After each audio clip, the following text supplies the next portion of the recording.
Good evening. Welcome to our Tenebrae service of darkness. We also want to welcome those of you watching virtually with us tonight. As we begin, let me share a few instructions regarding the end of the service. At the end of the service, there will be very strong darkness. You won't be able to see very well. And at that time, a bell will toll 33 times, once for each year of Jesus' life. Take the opportunity during the tolling to meditate and to pray, to hear God's heart about the darkness Jesus faced for the sake of us all. Please wait for the side aisle lights to come up before leaving the service in silence. And a poignant note regarding Dmitri Shostakovich's string quartet number 8 that the St. Andrew's Strings are performing tonight. On the score, it is dedicated to the victims of fascism and war. And as tonight is all about the facing of the sins of the world, the atrocities surrounding the war in Ukraine will be at the front of many of our minds. And in light of such crimes against humanity, I thought this dedication particularly meaningful for our worship tonight. The earliest known use of Good Friday is found in the South English Legendary, a text from around 1290. According to the Baltimore Catechism, Good Friday is good because Christ showed his great love for humanity and purchased for them every blessing. In Hebrews 12, it states that for the joy set before him, Jesus endured the cross, scorning its shame. So even though what we acknowledge tonight is horrific, it is also endured by a God who willingly gives his life out of sheer love for his creation. Let us call ourselves to worship our Creator, loving Savior, and God. Let's stand and sing together.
The hour has come. Look, the Son of Man is delivered into the hands of sinners. Rise, let us go. Here comes my betrayer. Just as he was speaking, Judas, one of the 12, appeared. With him was a crowd armed with swords and clubs, sent from the chief priests, the teachers of the law, and the elders. Now the betrayer had arranged a signal with them. "The one I kiss is the man. Arrest him and lead him away under guard." Going at once to Jesus, Judas said, "Rabbi," and kissed him. The men seized Jesus and arrested him. Then one of those standing near drew his sword and struck the servant of the high priest, cutting off his ear. "Am I leading a rebellion," said Jesus, "that you have come out with swords and clubs to capture me, Every day I was with you, teaching in the temple courts, and you did not arrest me. But the scriptures must be fulfilled." Then everyone deserted him and fled.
They took Jesus to the high priest, and all the chief priests, the elders, and the teachers of the law came together. Peter followed him at a distance right into the courtyard of the high priest. There he sat with the guards and warmed himself at the fire. The chief priests and the whole Sanhedrin were looking for evidence against Jesus so that they could put him to death, but they did not find any. Many falsely testified against him, but their statements did not agree. Then some stood up and gave this false testimony against him. We heard him say, "I will destroy this temple made with human hands, and in 3 days will build another not made with hands." Yet even then, their testimony did not agree. Then the high priest stood up before them and asked Jesus, "Are you not going to answer? What is this testimony that these men are bringing against you?" But Jesus remained silent and gave no answer. Again, the high priest asked him, "Are you the Messiah, the Son of the Blessed One?" "I am," said Jesus. "And you will see the Son of Man sitting at the right hand of the Mighty One and coming on the clouds of heaven." The high priest tore his clothes. "Why do we need any more witnesses?" he said. "You have heard the blasphemy. What do you think?" They all condemned him as worthy of death. Then some began to spit at him. They blindfolded him, struck him with their fists, and said, "Prophesy." And the guards took him and beat him.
Very early in the morning, the chief priests and the elders, the teachers of the law, and the whole Sanhedrin made their plans.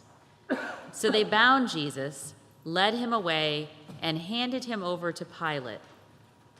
"Are you the king of the Jews?" asked Pilate. "You have said so," Jesus replied. The chief priests accused him of many things. So again, Pilate asked him, "Aren't you going to answer? See how many things they are accusing you of?"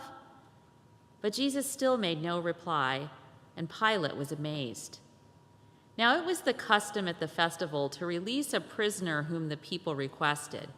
A man called Barabbas was in prison with the insurrectionists who had committed murder in the uprising.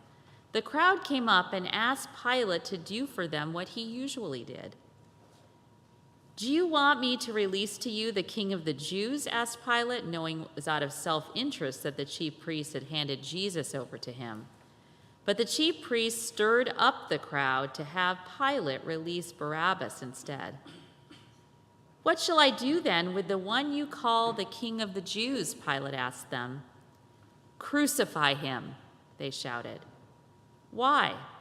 What crime has he committed?" asked Pilate. And they shouted all the louder, "Crucify him." Wanting to satisfy the crowd, Pilate released Barabbas to them. He had Jesus flogged and handed him over to be crucified.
The soldiers led Jesus away into the palace, that is the praetorium, and called together the whole company of soldiers.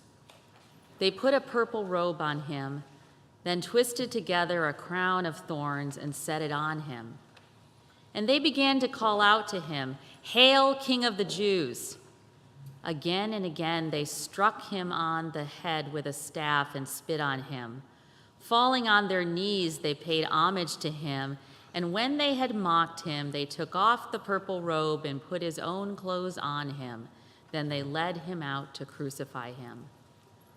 A certain man from Cyrene, Simon, the father of Alexander and Rufus, was passing by on his way in from the country, and they forced him to carry the cross. They brought Jesus to the place called Golgotha, which means the place of the skull. Then they offered him wine mixed with myrrh, but he did not take it, and they crucified him. Dividing up his clothes, they cast lots to see what each would get. It was 9 a.m. when they crucified him.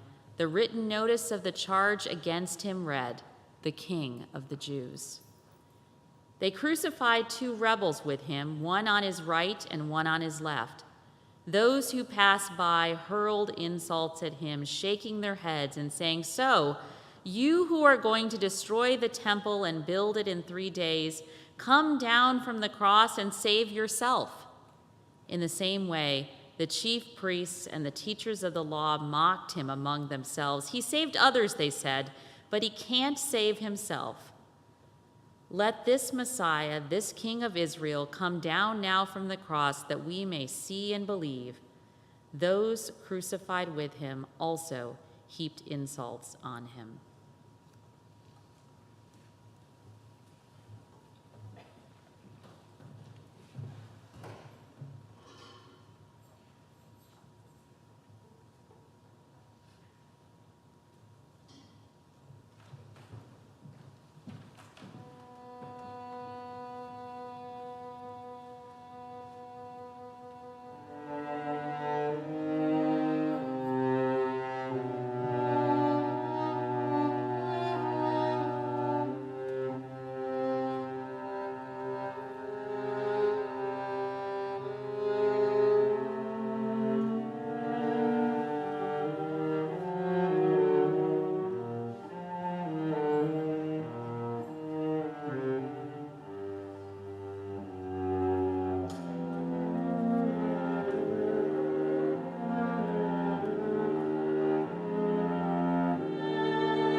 It wasn't supposed to end this way.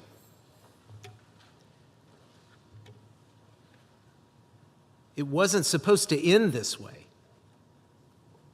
We've all said or thought this at some point in our lives. For the world is filled with disease and brokenness and evil and injustice. On the personal level, if we're honest, we've all sought to strike a deal with God. And when God doesn't do our bidding, in response, we say it wasn't supposed to end this way. When we face the life-threatening illness